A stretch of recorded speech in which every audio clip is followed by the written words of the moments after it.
It's a great day for America, everybody. Why? Well, it just is. And did you just watch Barack Obama on David Letterman? I did, because this show is live. I was just watching it. I watched that show. Now, listen, I don't want to say who I support in this election, but when I'm watching that show, I'm thinking, there's a very sexy, compassionate man. Obama is good too, but Dave, not only sexy, my boss. Find new and creative ways to suck up to people. That's what I always do. But I'm watching him on Dave, and the presidential election is heating up. There's all sorts of controversy. You know, because Obama's been saying, you can put a pig, you can put a pig anywhere you like. It's America. Put a pig over here. Are you sure? Yeah, you wouldn't be able to do that in Soviet Russia. You have to keep your pig in a commune with other pigs, but in America, pigs roam free. No, Obama has said you can put a lipstick on a pig, but it's still a pig. And then Republicans are like, oh, did you call Sarah Palin a pig? And that means you hate America. And the Democrats are saying, no, no, no. Republicans, you don't love pigs. It's a pig's right to wear lipstick. This is free, surely. Blah, blah, blah, blah, blah, blah.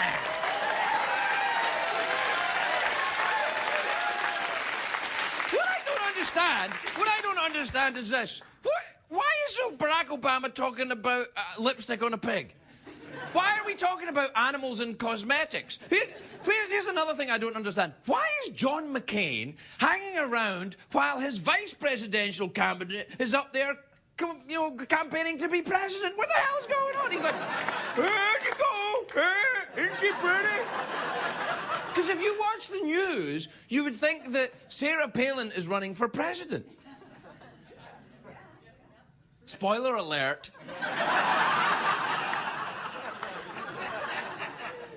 You're not. What happens is that the media, me too, yeah, I count. The media focuses on the best-looking candidates from either side, the most TV-friendly people. The TV news reports, you know, are, like the way this election is being covered is it's like TMZ or something. It's like they're covering Paris and Nicole. I'm watching this, I'm like, oh, doody-doody-doo. Look at her hair and hat and everything. And I'm like, if Walter Cronkite could see these brain-dead morons yapping about flag pins and hairstyles, he'd turn over in his grave, which is weird because Cronkite is alive and well and he lives in Martha's Vineyard, but if he were dead, he'd be furious. Do you know what I think it is?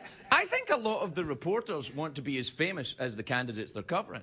And here is my hope for this election. Anyway, my belief and my hope that the American people are smarter than the media that are meant to be serving them at this time. This is unbelievable to me. I think people want to see real solutions to real problems, and they don't really care that much if they come from the right or the left.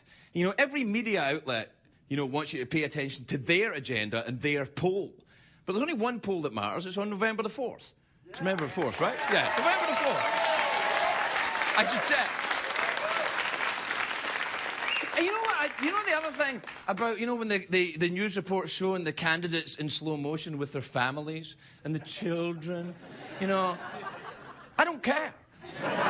You show the candidate, and the candidates say, well, the family is off limits, you know. I mean, it's like Sarah Palin says, you know, my daughter's pregnancy, that's off limits, that's a family matter, and Barack Obama saying, yes, that's absolutely right. Well, listen, here's what I say. If your families are off limits, why are they on the stage? Why is there their profile in People magazine of you and your damn family all over the children marching around it? Shame on you, you manipulative hypocrites.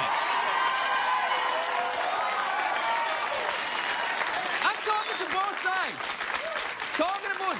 Obama, McCain, Palin, the other one. I'm talking to all of you.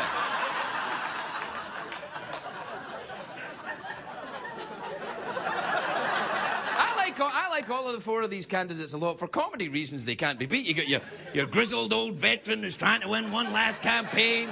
You got the brash rookie who inspires millions. You got the hockey mom who's governor by day, naughty librarian by night. You've got Biden, who's all Biden-y there. Well, the point I'm trying to get is this is a very important election, this one, but you would not know it from the way it's being reported. You know, politics is covered like show business now. On the Today Show, you know, this morning, they're like, which candidate would you rather have dinner with? Here's an easy answer, none. They're politicians. I don't want dinner with you. I don't want your friendship. Here's what I want to know. What are you going to do for this country, pal? What are you going to do?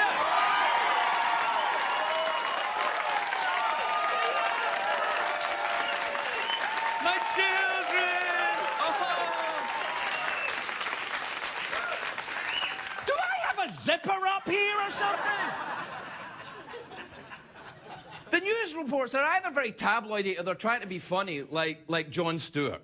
You know, maybe because more and more people say they're getting their news from late-night TV, which, believe me, is not a good idea. I like The Daily Show. I like Jon Stewart. I think he does a bang-up job. He does a great job. But let him do it. The rest of the TV news people, take this thing seriously. This is important. Yeah.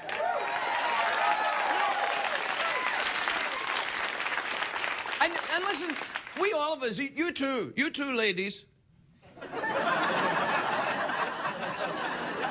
Gentlemen and ladies, all of us, we have a responsibility. You have to get your news from news sources, not just one, because they're all biased. Especially the cable channels. MSNBC, very liberal. Fox News, very conservative.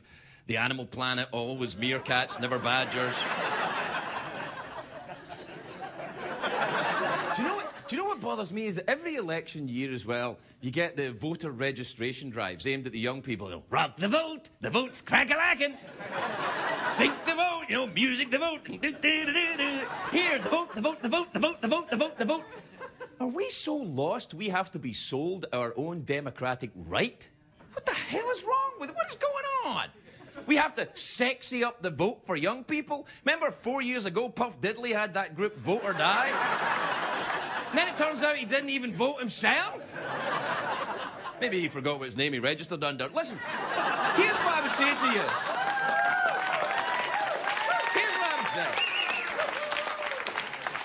Here's what I would say.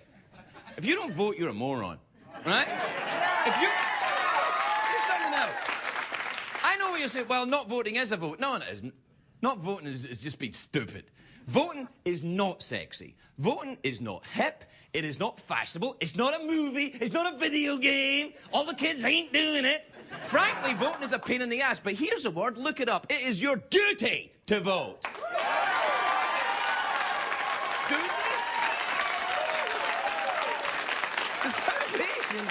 The foundation in this democracy is based on free people making free choices. So, young people, if you can't take your hand out of your bag of Cheetos long enough to fill out a form, then you can't complain when we wind up with President Sanjaya.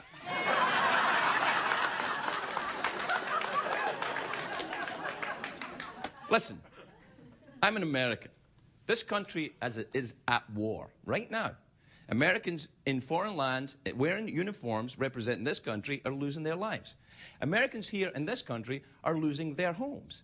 We have two patriotic candidates, right? They both love this country. They have different ideas about what to do with it. Learn about them. Read about them. Question them. Listen to them. Then, on Election Day, exercise your sacred right as an American and listen to yourself. We'll be right back.